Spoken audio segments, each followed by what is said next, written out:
Chapter 4.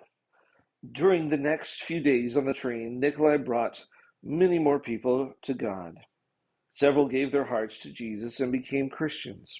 Nikolai could not baptize them, but he encouraged them to find an Adventist pastor and asked that this be done for them.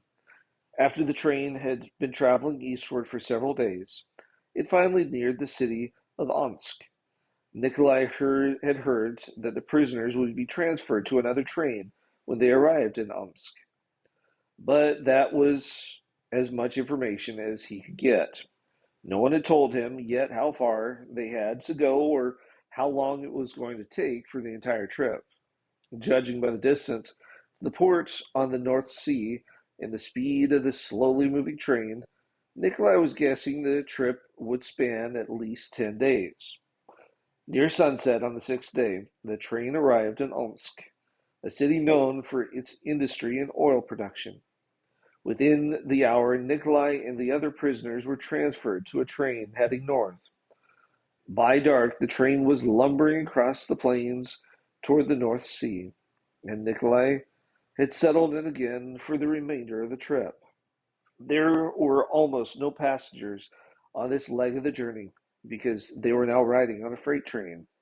In fact, other than the three prisoners and two soldiers guarding them, the only other riders were the engineer, his furnace stoker, and a half a dozen other workers who took up their positions near the end of the train. Nikolai and his two fellow prisoners were confined in a mail car.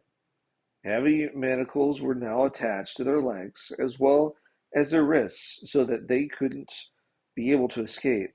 Nikolai smiled to himself as he stared out the window of the mail car and watched the landscape pass slowly by. Even if he could escape in these wastelands, where would he go?